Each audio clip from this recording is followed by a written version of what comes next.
Totoo bang 144,000 lamang ang makapapasok at maninirahan sa langit ayon sa mga saksi ni Jehovah? Ito ang tatalakayin natin sa videong ito. Bago tayo magpatuloy ay huwag kalimutang mag-subscribe sa channel na ito at i-hit ang notification bell para sa mga bagong upload videos. Sa pagkakataong ito ay ating susuriin ang isa sa mga aral ng saksi ni Jehovah, na ayon sa kanila ay 144,000 lang daw ang may karapatan na makapamuhay sa kaharian ng langit. Ang talatang kanilang pinagbabatayan ay ang Apokalipsis Kapitulo 14 versikulo 1, 3 hanggang 4. Ganito ang nasusulat, at tumingin ako, at narito, ang kordero ay nakatayo sa bundok ng Sion, at ang kasama niya 144,000 may pangalan niya, at pangalan ng kanyang ama, na nasusulat sa kani-kanyang noo. At sila'y nangag-aawitan na wari isang bagong awit sa harapan ng luklukan, at sa harap ng 4 na nilalang na buhay at ng matatanda, at sino man ay hindi maaaring matuto ng awit kundi ang 144,000 lamang, sa makatuwid ay siyang mga binili mula sa lupa. Ang mga ito'y ang hindi nanggahawa sa mga babae, sapagkat sila'y mga malilinas, at ang mga ito'y ang nagsisisunod sa kordero saan man siya pamaroon. Ang mga ito'y ang binili sa gitna ng mga tao, na maging ang mga pangunahing bunga sa Diyos at sa kordero.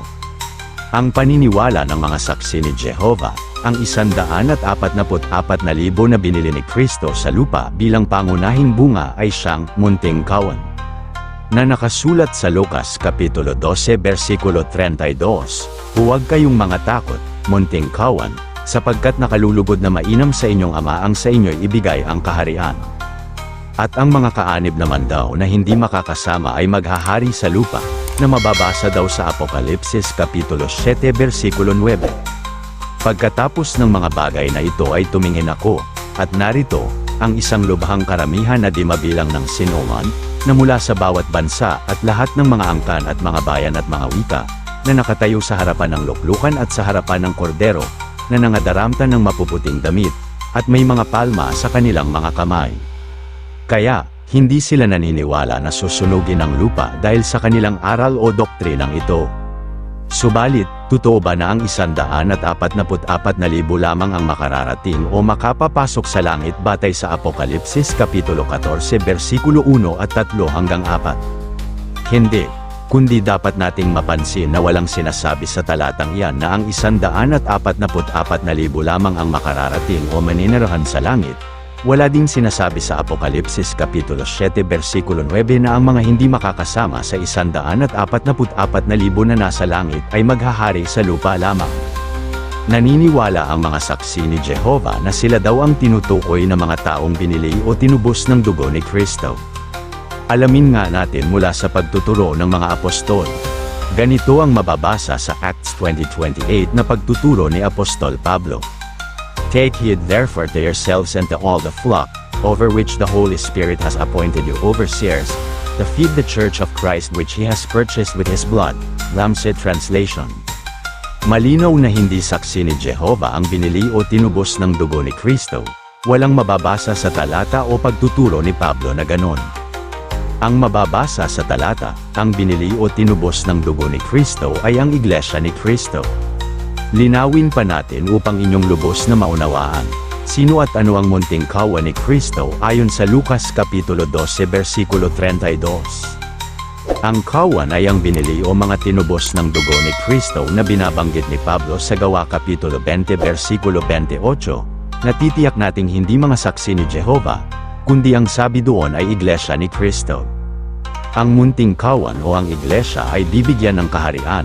Ang kaharian ay walang iba kundi ang langit na mababasa sa Mateo Kapitulo 7 versikulo 21. Tinawag ni Kristo na munting kawan dahil ang mga naging unang bunga o naging kaanib sa Iglesia noon ay kakaunti pa lang.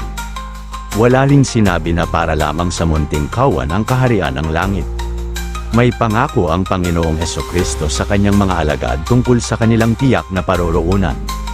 Ganito ang sinasabi niya sa Juan Kapitulo 14 versikulo 1 hanggang 4, "Huwag magulumihanan ang inyong puso, magsisampalataya kayo sa Diyos, magsisampalataya naman kayo sa akin, sa bahay ng aking ama ay maraming tahanan, kung di gayon, ay sinabi ko sana sa inyo, sapagkat ako'y paroroon upang ipaghanda ko kayo ng dakong kalalagyan, at kung ako'y pamaroon at kayo'y maipaghanda ng kalalagyan, ay muling paririto ako, at kayo'y tatanggapin ko sa aking sarili, upang kung saan ako naroon, kayo naman ay damon. Dito ay pinangakuan ng Panginoong Hesus Kristo ang mga alagad niya na sila ay paghahandaan niya ng dakong kalalagyan na doon ang kanilang patutunguhan. Ang dakong yon ay sa bahay ng Ama o ng Diyos, doon sa langit. Ngayon, balikan na natin ang isyu ng paksa. 144,000 lamang ba ang ipinaghanda ng Panginoong Hesukristo ng tahanan doon sa langit? Mababasa sa Apokalipsis Kapitulo 7 versikulo 9 hanggang 10 at 13 hanggang 17. Pagkatapos ng mga bagay na ito ay tumingin ako, at narito, ang isang lubhang karamihan na di mabilang ng sinuman, na mula sa bawat bansa at lahat ng mga angkan at mga bayan at mga wika, na nakatayo sa harapan ng luklukan at sa harapan ng kordero, na nangadaramta ng mapuputing damit, at may mga palma sa kanilang mga kamay, at nagsisigawan ng tinig na malakas, na nangagsasabi, ang pagliligtas ay sumaaming Diyos na nakaupo sa luklukan, at sa kordero. At sumagot ang isa sa matatanda na, nagsasabi sa akin, ang mga ito na nangadaramta ng mapuputing damit, ay sino-sino at saan nagsipanggaling. At sinabi ko sa kanya, Panginoon ko, ikaw ang nakakaalam. At sinabi niya sa akin, ang mga ito ay ang nanggaling sa malaking kapigatian, at nangaghugas ng kanilang mga damit, at pinaputi sa dugo ng kordero. Kaya't sila'y nasa harapan ng luklukan ng Diyos, at nangaglilingkod sa kanya araw at gabi sa kanyang templo, at siyang nakaupo sa luklukan, ay lulukuban sila ng kanyang tabernakulo, sila'y hindi na magugutom pa, ni mauhaw pa man, ni hindi na sila tatamaan ng araw, o ng anumang init, sapagkat ang kordero na nasa gitna ng luklukan ay siyang magiging pastor nila, at sila'y papatnugutan sa mga bukal ng tubig ng buhay, at papahirin ng Diyos ang bawat luha ng kanilang mga mata. Dapat nating mapansin na bago ang talatang Apokalipsis Kapitulo 7 versikulo 9 hanggang 10 at 13 hanggang 17 ay mababasa sa Apokalipsis Kapitulo 7 versikulo 4 hanggang 8 ang mga 144,000 na naging pangunahing bunga ng Diyos at ni Kristo. Pagkatapos ng pangitaing iyon, ang kasunod na nangyari ay nakita ni Apostol Juan ang lubhang karamihan na di mabilang na nagmula sa mga bansa, mga bayan at mga wika. Ang mga ito ay nakatayo sa luklukan at harapan ng kordero. Saan nga ba ang luklukan at sino ang nakaupo doon? Batay sa talatang 10, ang Diyos ang nakaupo sa luklukan at natitiyak natin na ito ay sa kanyang kaharian, sa langit. Sa makatuwid ang binabanggit sa pangitain na lubhang karamihan ay kabilang din sa mga nakarating sa langit, hindi lamang ang mga 144,000 na gaya ng sinasabi ng mga saksi ni Jehovah. Sino ba ang binabanggit sa pangitain na lubhang karamihan na nasa harapan ng luklukan ng Diyos at ng kordero? Ayon sa sagot ng isa sa mga matatanda na nasa pangitain ay, sila nangararamta ng mapuputing damit, pinaputi ng dugo ng kordero, kaya sila ay nasa harapan ng luklukan ng Diyos at naglilingkod sa Kanya araw at gabi. Pinangakuan sila na sila ay hindi na mauuhaw, hindi na tatamaan ng anumang init at papahirin ang kanilang mga luha. Kung gayon, wala na silang mararanasang anumang hirap at sakit. Pero sino ang mga ito na pinangakuan ng ganyan ng Diyos at ang bilang nila ay hindi lamang 144,000 kundi lubhang karamihan na galing sa mga bansa, bayan at wika, na nadaramta ng puting damit, pinaputi ng dugo ng kordero.